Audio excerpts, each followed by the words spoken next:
या वो थोड़ी वॉक कर लें, एक्सरसाइज कर लें। जो जिम जा सकते हैं वो लाजमी अपनी बॉडी को भी थोड़ा टाइम दें, क्योंकि सेहत है तो सब कुछ है। अगर आप हेल्दी हैं तो फिर सारा कुछ है।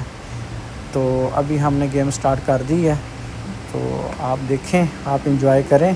अभी ये तो है दुबई का जिम, अभी आपको हमने पाकिस्तान का जिम भी दिखाना है, जहाँ पे हमारे दोस्त मियाँ ज़ादी साहब आज एक्सरसाइज कर रहे हैं।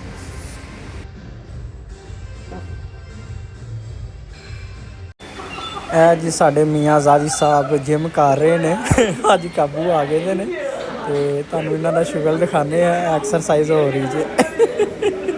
ਉਹ ਥੱਕ ਗਿਆ ਜੀ, ਥੱਕ ਗਿਆ ਮੀਆਂ ਸਾਹਿਬ, ਥੱਕ ਗਏ ਨੇ। ਇਹ ਕਦੀ ਜਿਮ 'ਚ ਨਹੀਂ ਆਏ, ਪਰ ਅੱਜ ਵਸੀਮ ਸਾਹਿਬ ਲੈ ਆਏ ਨੇ, ਅੱਜ ਕਾਬੂ ਆ ਗਏ ਨੇ ਮੀਆਂ ਸਾਹਿਬ। ਮੀਆਂ ਸਾਹਿਬ ਦਾ ਸ਼ੁਗਲ ਵੇਖੋ।